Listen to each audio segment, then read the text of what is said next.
ঢাকা থেকে আমার ছোট বোন ফার্নিচার অর্ডার করেছে আর সেই ফার্নিচারগুলোকে আজকে পাঠিয়ে দিচ্ছে তারা। এই জন্য সকাল ভোরে আমরা চলে এসেছি আম্মুর বাসায়। ফার্নিচারগুলো কেমন হয়েছে আর কোথা থেকে অর্ডার দিয়েছি সবকিছু ডিটেলসে জানতে অবশ্যই আমার ফুল ভিডিওটা দেখতে হবে। হ্যালো গাইস, আসসালামু আলাইকুম। কি অবস্থা সবার, কেমন আছেন? আমি সকাল ভোরে উঠে রেডি হয়ে গিয়েছি। আজকে আমার ছোট বোনের ফার্নিচার আসবে ঢাকা থেকে, এই জন্য ভাবলাম যে সকাল সকালই ওখানে যেতে হবে। অলমোস্ট ফার্নিচার চলে এসেছে।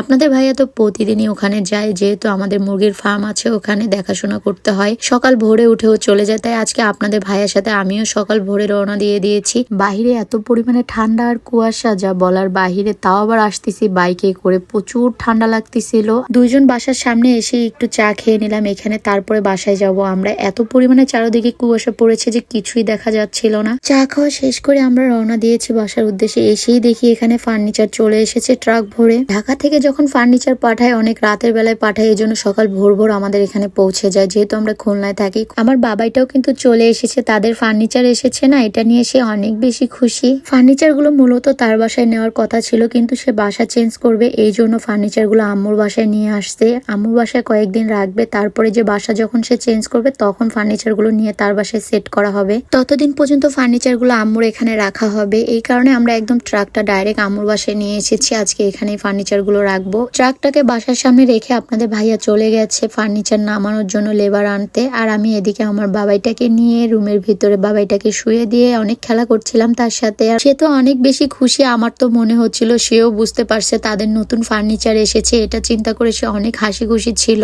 আর অনেকক্ষণ তার সাথে আমি খেলা করলাম। দেন তারপরে ফার্নিচার আনার জন্য লোক নিয়ে আসার পরে আপনাদের ভাইয়াও তাদের সাথে একটু হেল্প করতেছিল। ও আমার সাথে মজা করতেছিল, বলতেছিল তুমি ভিডিও করো ভিডিও করো, আমি এত কষ্ট করে ফার্নিচার নামাচ্ছি, তুমি দেখাবা না ভিডিওতে? তো এটা নিয়ে অনেক মজা হলো, সবাই মিলে মজা করলাম। পরে বললাম ঠিক আছে তোমরা ফার্নিচার নামো, আমি ভিডিও করতেছি। সবাই মিলে একসাথে হাত লাগিয়ে কাজ করতেছিল। আমার বোনের জামাইও ছিল সাথে। আমার বোন যে ফার্নিচার গুলো অর্ডার দিয়েছে এগুলো ঢাকা থেকে অর্ডার দিয়েছে, আর সে যেভাবে অর্ডার দিয়েছিল ফার্নিচার গুলোকে বলেছিল যেভাবে বানাতে, ঠিক সেম ভাবে বানিয়েছে। এই জন্য আমার বোন অনেক হ্যাপি। তার ফার্নিচার গুলো তার মন মতো হয়েছে। সবার কিন্তু ফার্নিচার মন মতো হয় না, বিশেষ করে আমি যে ফার্নিচার গুলো অর্ডার দিয়েছিলাম এগুলো সবকিছুই ঠিক ছিল, কিন্তু কালারে প্রবলেম ছিল। তো এই জন্য আমি ফার্নিচার কিন্তু নেক্সট টাইম আবারও চেঞ্জ করেছি। বাট আমার বোনের ফার্নিচারের কালারটা অনেক বেশি ভালো ছিল, এটা উঠার একদমই সম্ভাবনা নেই। আর সবকিছু অনেক বেশি ভালো ছিল। কালারটাও ছিল পিত্তি কালারের মধ্যে, দেখতে অনেক স্ট্যান্ডার্ড ছিল। যখন তার পুরো রুমটা সাজানো হবে এই ফার্নিচার দিয়ে তখন অনেক বেশি সুন্দর লাগবে। সবাই ফার্নিচার উঠানো নিয়ে ব্যস্ত, আর আমরা দুই বোন মিলে ব্যস্ত হচ্ছে এখানে ভিডিও করা নিয়ে, যে কে কতটুকু ভিডিও করতে পারি। এই হলো আমার বোনের শখের ড্রেসিং টেবিল। ড্রেসিং টেবিলটা মাশাআল্লাহ অনেক সুন্দর হয়েছে, লাইটিং এর সিস্টেম করা হয়েছে, আর পুরো ড্রেসিং টেবিলটা তার মন মতো করে বানিয়ে দেওয়া হয়েছে। আমার বোন যেইভাবে করতে বলছে ড্রেসিং টেবিলটা ঠিক সেম ভাবেই করে দিয়েছে, এই জন্য সে অনেক বেশি হ্যাপি। এই ড্রেসিং টেবিলটার ডিজাইনটা যদিও ওল্ড ফ্যাশন, কিন্তু তারপরও কাজ অনেক ভালো হয়েছে। প্রত্যেকটা কাজে অনেক নিখুঁত ভাবে করে দিয়েছে, আর কালারটাও অনেক স্ট্যান্ডার্ড একটা কালার দিয়েছে। আমার বোনের অনেক ভালো লেগেছে, বিশেষ করে আমারও অনেক ভালো লেগেছে। প্রত্যেকটা স্ক্রুপও অনেক বেস্ট কোয়ালিটির দিয়েছে। আমাদের সবারই অনেক বেশি পছন্দ হয়েছে ফুল ফার্নিচার সেটটা।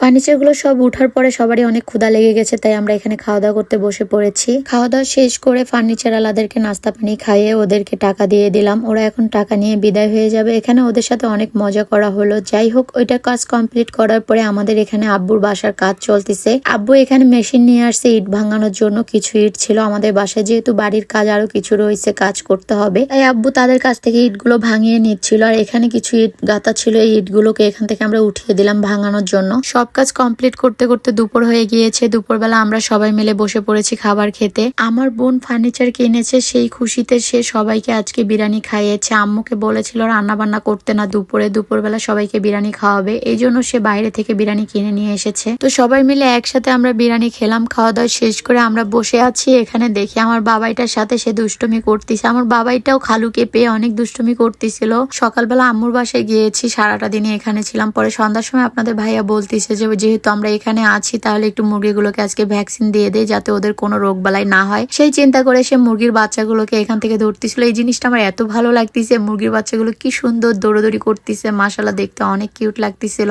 যাই হোক, পরবর্তীতে সে এখান থেকে কিছু মুরগি তুলে কার্টুনের মধ্যে নিয়ে এসে বসে বসে ভ্যাকসিন দিচ্ছিল। আমি এখানে বসে বসে তার সাথে কথা বলতেছিলাম, গল্প করতেছিলাম, সময়টা পার করতেছিলাম। দেখছিলাম আর কি। আর আমার অনেক ভালো লাগতেছিল যে আপনাদের ভাইয়া এখানে কাজ করতেছে আর আমি এখানে বসে বসে সেটা দেখতেছিলাম। মুরগির চোখে যেন কোনো রকম প্রবলেম না হয় সেই জন্য মুরগির চোখে ড্রপ দিল, প্লাস ওদেরকে ভ্যাকসিন দিয়েছে। কাজগুলো সব কমপ্লিট করে দেন আমরা বাসায় চলে এসেছি। সো গাইজ, আজকের মতো ভিডিওটা এখানে শেষ করব। নেক্সট ভিডিওতে দেখা হচ্ছে, সেই পর্যন্ত সবাই ভালো থাকবেন, সুস্থ থাকবেন। আল্লাহ হাফেজ, আসসালামু আলাইকুম।